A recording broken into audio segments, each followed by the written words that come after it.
Geneva ചർച്ചയിൽ അപ്രതീക്ഷിതമായ ചില നീക്കമാണ് ഇറാൻ നടത്തിയത്.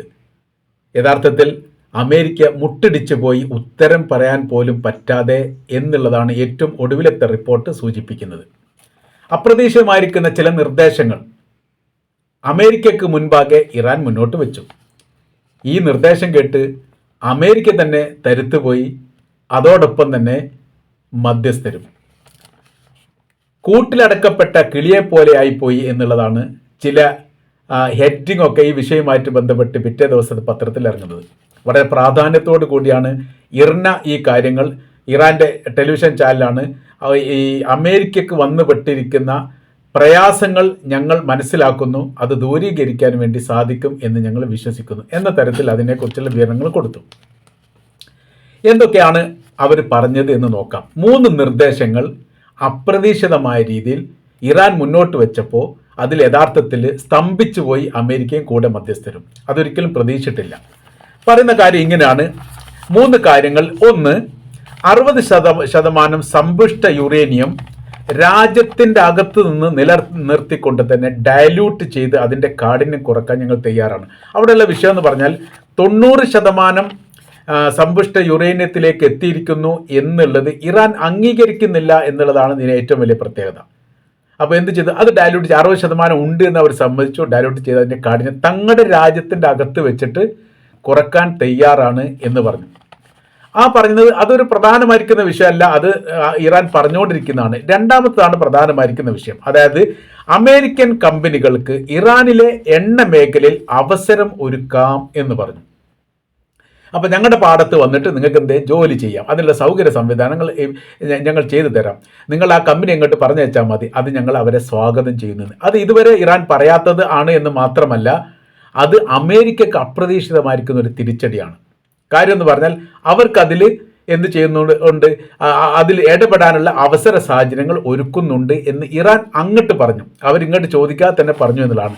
അതിനപ്പുറം മറ്റൊന്നോട് പറഞ്ഞു, അമേരിക്കയിൽ നിന്ന് പുതിയ വിമാനങ്ങൾ വാങ്ങാൻ ഞങ്ങൾക്ക് താല്പര്യമുണ്ട്. അപ്പോൾ ഒരു സഹകരണ മനോഭാവത്തോടു കൂടി കാര്യങ്ങൾ നീങ്ങിയ സമയത്ത് അമേരിക്കയെ സംബന്ധിച്ചിടത്തോളം സ്തംഭിച്ചു പോയി. ഏറെക്കുറെ ഒരു യുദ്ധത്തിലേക്ക് എത്താൻ സാധ്യതയുണ്ട് എന്നാണ് ഇവിടെ നടന്നിരിക്കുന്ന ചർച്ചയുമായിട്ട് ബന്ധപ്പെട്ട് പറഞ്ഞ അവസാനഘട്ട ചർച്ച എന്നൊക്കെയാണ് പറയുന്നത്. അവസാനഘട്ട ചർച്ച എന്ന് പറഞ്ഞാൽ ഇറാനും അമേരിക്കയും തമ്മിൽ ഒരു അവസാനഘട്ട ചർച്ച ഒന്നുമില്ല. ഒന്നിന് തുടർച്ച ഒന്നും ഉണ്ടാവുക എന്നുള്ളത് സ്വാഭാവികമാണ്. അടുത്ത ചർച്ച വിയന്നയുമായിട്ട് ബന്ധപ്പെട്ടാണ് പറയുന്നത്. തിങ്കളാഴ്ച നടക്കും എന്ന റിപ്പോർട്ടും പറയുന്നു. അപ്പോൾ ഇതിലുള്ള ഏറ്റവും വലിയ പ്രത്യേകത എന്ന് പറഞ്ഞാൽ ഒരുപാട് ആളുകൾ ഈ വിഷയത്തിൽ, നേതാക്കന്മാർ ഈ ചർച്ചാ സംബന്ധമായിരിക്കുന്ന കാര്യത്തിൽ പങ്കെടുത്തില്ല. ആരൊക്കെ പങ്കെടുത്ത് നമ്മൾ നോക്കാം. ഇറാനെ പ്രതികരിച്ചുകൊണ്ട് വിദേശകാര്യമന്ത്രി അബ്ബാസ് അറാഞ്ചി ഒന്നാമത്തത്. പിന്നെ ഇറാനെ പ്രതികരിച്ചുകൊണ്ട് അദ്ദേഹത്തിൻ്റെ കൂടെ രാഷ്ട്രീയ വിഭാഗം ഡയറക്ടറും ഉപവിദേശകാര്യ മന്ത്രിയുമായിരിക്കുന്ന മജീദ് ടെക്കത്ത് റവാത്തി. ഇവർ ആളാണ് ഇറാനെ പ്രതികരിക്കുന്നത്. പിന്നീട് അതിന് മധ്യസ്ഥർക്കപ്പുറമായി ന്യൂക്ലിയർ സാങ്കേതിക വിദ്യയുടെ വിദഗ്ധൻ, അതും ഈ മീറ്റിങ്ങിൽ പങ്കെടുത്ത ആളാണ്. അമേരിക്കയെ പ്രതിനിധീകരിച്ചുകൊണ്ട് സ്റ്റീവ് വിറ്റ്കോഫ്, അത് മിഡിൽ ഈസ്റ്റിലെ അമേരിക്കയുടെ പ്രതിനിധിയാണ്. രണ്ടാമത്തത് ജറദ് കുഷ്നർ, ട്രംപിൻ്റെ മരുമകനാണ്. കൂടാതെ പോളിസി, നിയമ, സാമ്പത്തിക വിദഗ്ധരും അമേരിക്കയോടൊപ്പം ഉണ്ട്. മധ്യസ്ഥരായിട്ട് ഒമാന്റെ വിദേശകാര്യമന്ത്രി Badr ibn Hamad al Busaidi, Rafael Grossi എന്ന് പറയുന്ന ആൾ IAEAയുടെ ഡയറക്ടർ ജനറൽ.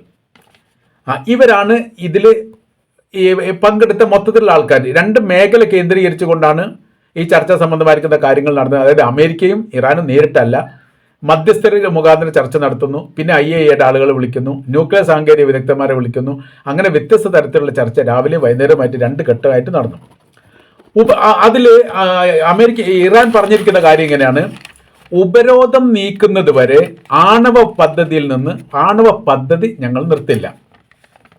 അതിന് കാര്യം, മുൻപ് കരാറിൽ നിന്ന് അമേരിക്ക സ്വമേധയാ പിന്മാറിയതാണ്. വിശ്വാസ്യതയ്ക്ക് ഗ്യാരണ്ടി വേണം. അമേരിക്ക നിങ്ങൾക്ക് വിശ്വസിക്കാൻ പറ്റൂല എന്ന് ചുരുക്കം. അപ്പോൾ അങ്ങനെ ആകുന്ന സമയത്ത് എന്തുണ്ടാവും? മധ്യസ്ഥരുടെ മുഖാന്തരം ഒരു കരാർ പത്രം ഉണ്ടാക്കണം. ഒരു കരാർ വ്യവസ്ഥ ഉണ്ടാക്കുകയാണെങ്കിൽ എന്ത് ചെയ്യണം? അത് അംഗീകരിക്കുന്ന സ്ഥിതിയിലേക്ക് വരണം. അപ്പോൾ ഈ ഉപരോധവുമായിട്ട് ബന്ധപ്പെട്ട കാര്യങ്ങൾ നീക്കുന്നതിനെക്കുറിച്ച് വ്യവസ്ഥ ഉണ്ടാവണം. ആ വ്യവസ്ഥക്കനുസരിച്ച് മാത്രമേ ഈ പരിപാടികളൊക്കെ വിജയിക്കൂ. ഉണ്ടാക്കുന്ന കരാർ വ്യവസ്ഥ വിജയിക്കണമെങ്കിൽ ആദ്യം നിങ്ങൾ ഉപരോധവുമായിട്ട് ബന്ധപ്പെട്ട കാര്യങ്ങൾ വേണം എന്ന് പറഞ്ഞു. ഇവിടുത്തെ വിഷയം എന്ന് പറയുന്നത്, ഇത്തരം ഒരു പ്രതിസന്ധി, അതായത് ഈ അമേരിക്ക മുന്നോട്ട് വെക്കുന്ന ആണവായുധത്തിനപ്പുറമുള്ള 2-3 കാര്യങ്ങളുണ്ട്. ഒന്ന് മിസൈൽ നിർമ്മാണത്തിന്റെ നിയന്ത്രണം, രണ്ടാമത് പ്രക്ഷോഭകാരികളെ ജയിലിൽ നിന്ന് മോചിപ്പിക്കുക എന്നുള്ളത്. ഇത്തരം വിഷയങ്ങളൊക്കെ ഉണ്ടാകുന്ന സമയത്ത് അവരെന്ത് ചെയ്യുമെന്നറിയോ, ഇത് ചർച്ചയുമായിട്ട് ബന്ധപ്പെട്ട കാര്യങ്ങൾ എന്തുണ്ടാവുകയാണെങ്കിലും വേഗം ഇസ്രായേലിനെ വിളിച്ചിട്ട് അഭിപ്രായങ്ങൾ തേടുക എന്നുള്ള അമേരിക്ക സാധാരണ ചെയ്യാറുള്ളതാണ്. യഥാർത്ഥത്തിൽ ഇസ്രായേലിനെ വിളിക്കാൻ പോലും അമേരിക്കക്ക് മറന്നുപോയി. 2 കാര്യങ്ങൾ: എണ്ണപ്പാടത്ത് നിങ്ങൾക്ക് നിക്ഷേപം നടത്താം, അത് സൗകര്യം ഒരുക്കി കൊടുക്കും. അടുത്തത്, നിങ്ങൾക്ക് വിമാനങ്ങൾ നൽകാം. ഏത് തരത്തിലുള്ള വിമാനം എന്നൊന്നും പറഞ്ഞിട്ടില്ല, ഞങ്ങളത് സ്വീകരിക്കാൻ തയ്യാറാണ്. ഈ 2 കരാർ വ്യവസ്ഥ അല്ലെങ്കിൽ ഈ 2 നിർദ്ദേശങ്ങൾ മുന്നോട്ട് വെക്കുന്ന സമയത്ത് അത് അവഗണിക്കുമ്പോൾ അമേരിക്കക്ക് അത് സാരമായിട്ട് ബാധിക്കും. വളരെ കൃത്യതയോടുകൂടി ഒരു രാജ്യത്തെ തങ്ങളുടെ രാജ്യത്തേക്ക് സ്വീകരിക്കാൻ ആവശ്യമായിരിക്കുന്ന നടപടിക്രമങ്ങൾ തങ്ങൾ ചെയ്തിട്ടുണ്ട് എന്ന് ലോകത്തോട് ഇറാന്റെ വിദേശകാര്യമന്ത്രി അബ്ബാസ് അറാഞ്ചി പറഞ്ഞു എന്നുള്ളത് അമേരിക്കക്ക് ഞെട്ടലുളവാക്കുന്ന കാര്യമാണ്. ഈ കാര്യങ്ങളൊക്കെ ഇത് കഴിഞ്ഞതിന് ശേഷം അവരുടെ സൈറ്റിൽ അപ്ലോഡ് ചെയ്തു, ലോക മീഡിയകൾക്ക് മുമ്പിൽ ഇത് അവതരിപ്പിക്കുകയും ചെയ്തു. സാധാരണഗതിയിൽ ഇത്തരം വിഷയങ്ങളൊക്കെ ഉണ്ടാകുന്ന സമയത്ത് ഇറാൻ ഇത് ചർച്ചാ സംബന്ധമായിരിക്കുന്ന കാര്യങ്ങൾ മീഡിയക്കാരോട് പറയാൻ താല്പര്യം കാണിക്കാറില്ല. പിന്നെ പറയാറുള്ളത് ഇറാന്റെ വിദേശകാര്യമന്ത്രിയാണ്, അൽ ബുസൈദാണ് അതുമായിട്ട് ബന്ധപ്പെട്ടിട്ട് എന്ത് ചെയ്യുന്നത്, കാര്യങ്ങളൊക്കെ സംസാരിക്കാൻ മധ്യസ്ഥർ എന്ന നിലക്ക് 2 പ്രാവശ്യം ഇപ്പോൾ ചർച്ച നടന്നു. ഒരു പ്രാവശ്യം ഒമനിൽ നടന്നു, പിന്നീട് ഈ സ്ഥലത്ത് തന്നെ ഇപ്പോൾ 2 പ്രാവശ്യം നടന്നു. അടുത്തത് വിയന്നയിലേക്ക് തീരുമാനിക്കുകയും ചെയ്തിരിക്കുന്നു. ഈ ചർച്ചയുടെ, അതായത് ജനീവ ചർച്ചയുടെ അവസാന ഭാഗം എന്ന് പറയുന്നത് അമേരിക്കക്ക് ഉത്തരം മുട്ടിച്ച സംഭവമാണ്. ഇനി ഈ കാര്യവുമായിട്ട് ബന്ധപ്പെട്ട് അമേരിക്ക പ്രസിഡന്റ് ഡൊണാൾഡ് ട്രംപ് പ്രതികരിച്ചിട്ടില്ല എന്നൊരു പ്രത്യേകതയുണ്ട്. കാര്യം എന്ന് പറഞ്ഞാൽ ഒരു രാജ്യത്തെ ആക്രമിക്കുന്ന സമയത്ത് യുദ്ധസമാനമായിരിക്കുന്ന സാഹചര്യങ്ങൾ സൃഷ്ടിക്കുമ്പോൾ അതിന് ലോകത്തോട് സംസാരിക്കേണ്ടതുണ്ട്, ലോകത്തിനോട് പറയേണ്ടതുണ്ട് അതിന് ന്യായീകരണങ്ങൾ. എന്തിനാണ് ഇറാൻ ആക്രമിക്കുന്നത് എന്ന ചോദ്യത്തിന് അമേരിക്കക്ക് ഉത്തരം മുട്ടിപ്പോയ സംഭവമാണ്. അതായത് അവരുടെ കയ്യിൽ ആണവായുധവുമായിട്ട് ബന്ധപ്പെട്ട കാര്യം അത് 60 മുതൽ 90 ആക്കാൻ അവർക്ക് സാധിക്കുമെന്ന് പറഞ്ഞു. അത് 90 ഉണ്ട് എന്ന് അമേരിക്ക ഇപ്പോഴും രേഖപ്രകാരം പറയാൻ അവർക്ക് സാധിച്ചിട്ടില്ല. അപ്പോൾ 60% ഉള്ളത്. ഞങ്ങളത് ഡയലൂട്ട് ചെയ്യാൻ തയ്യാറാണ്, അതിൻ്റെ കാഠിന്യം കുറക്കാൻ തയ്യാറാണ്, സമാധാന ആവശ്യത്തിന് വേണ്ടി ഉപയോഗിക്കുക എന്നുള്ളത് ലോക രാജ്യങ്ങളൊക്കെ ഉപയോഗിക്കുന്നതാണ്.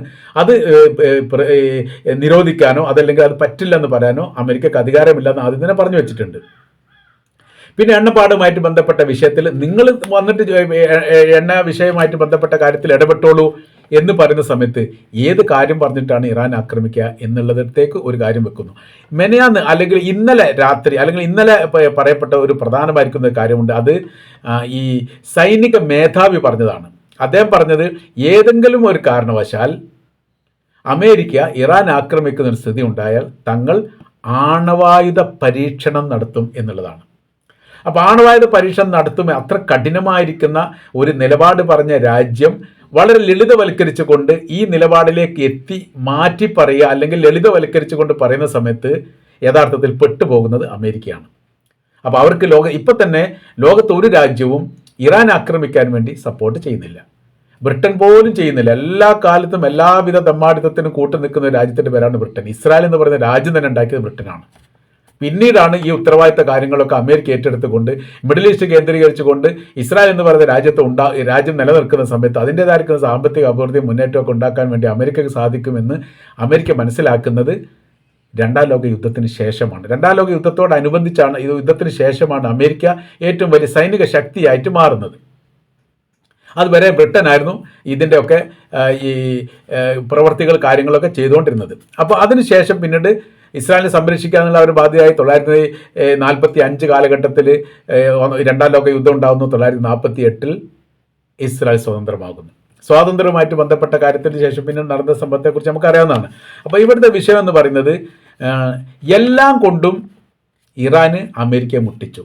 ആയുധം കൊണ്ട് അവർ മുട്ടിച്ചു എന്ന് പറഞ്ഞാൽ ആക്രമിക്കാൻ ഞങ്ങൾ തയ്യാറാണ്, നിങ്ങൾ ആക്രമിച്ച് നോക്കൂ, കാണിച്ചു തരാമെന്ന് അവർ പറയുന്നു. അപ്പോൾ ആയുധം കൊണ്ട് മുട്ടലായി.